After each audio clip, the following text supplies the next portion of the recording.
days after the Chinese battery materials supplier Ganfeng Lithium Group agreeing to pay $342.7 million for the 40% equity that was held by its Australian partner Lithium in a Malian lithium mine called Mali Lithium, which was formerly known as Birimian Limited. To take full ownership of the mine, the company has struck a deal with the Malian government for the export of the mineral to commence.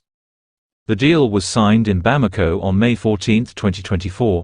and upon the same being made public, it was revealed that out of negotiations between the Chinese company and the Malian government representatives, production was set to commence in this August 2024.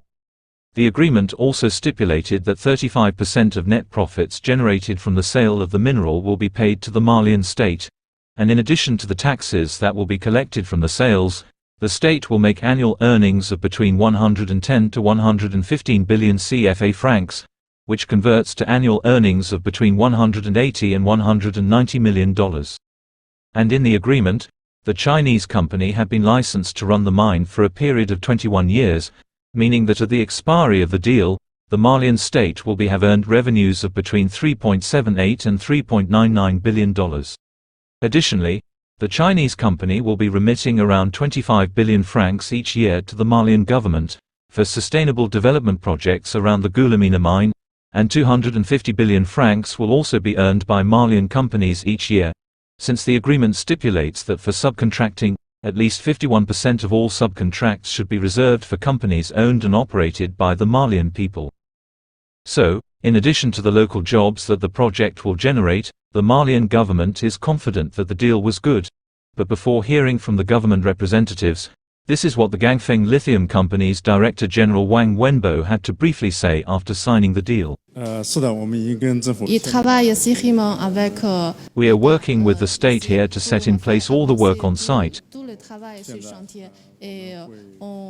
and we will make every effort to produce lithium in Mali.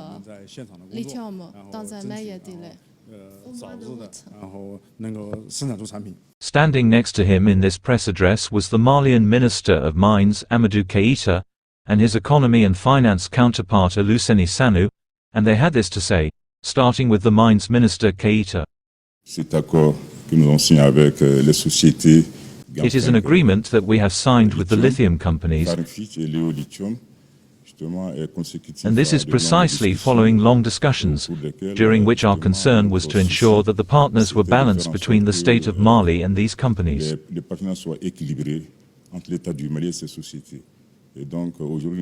And sir, today, we are very happy with the outcome of these discussions which saw our state sign this historic agreement with Ganfeng and which today will therefore operate at the Goulamina mine.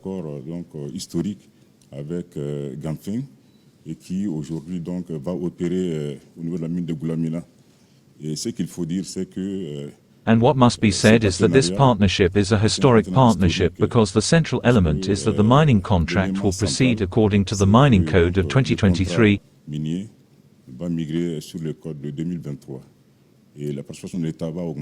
And the participation of the state will increase, as well as that of our nationals.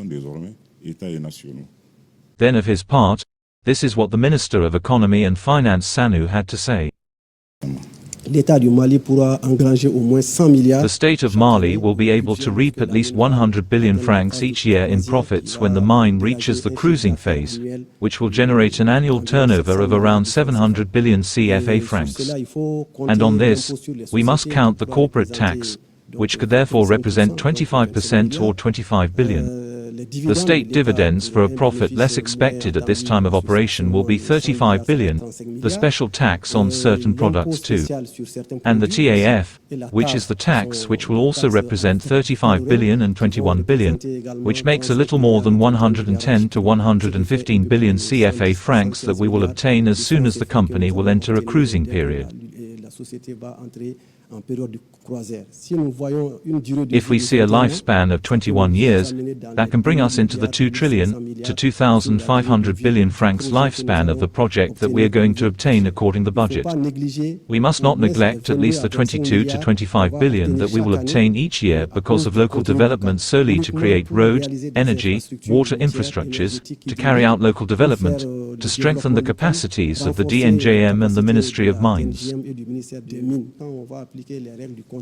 When we apply the rules of local contracting, with a few exceptions which have been granted to the company, in accordance with the texts in force, we will have at least 250 billion turnover for the Malian companies which will be set up in the sector, because it was said that subcontracting must be done at least 51% by companies owned by Malians. We've obtained $60 million in compensation for the damage that was caused to the Marilla mine, which is approximately 36 billion CFA francs. Anyway, I would like to thank everyone who participated in these discussions. We are not finished, there are still some final adjustments to make, but we can be satisfied with the results. It's to be noted that Mali Lithium was set up as an equal joint venture by China's Ganfeng and Australia's Lithium. And in two separate purchases that it made from Lithium between September last year, to the agreement for a complete takeover, and signing of this deal with the Malian government, the Chinese company, which is based in Xinyu city of Jiangxi province, had raised its stake to 60%. The Goulamina mine itself has speculated reserves of 211 million tons of lithium ore, including 2.9 million tons of lithium oxide. Although Ganfeng Lithium holds a 100% stake in Mali Lithium after acquisition, the Malian government is entitled to get a minimum of 10% stake, and together with the local government, the possible combined holding could rise to as much as 35%. That is according to the country's 2023 mining code, and Ganfeng Lithium will also pay Lithium a commission of 1.5% of all lithium ore sales for 20 years after the mine starts production in that August, the way it was agreed in the takeover deal. Anyway, some of the largest lithium projects in Africa include this Goulamina mine project in Mali, the Iwoya mine project in Ghana, the Monono mine project in Democratic Republic of Congo, the Arcadia mine in Zimbabwe, and other new projects are coming up in Nigeria, such as the Thor Explorations lithium project.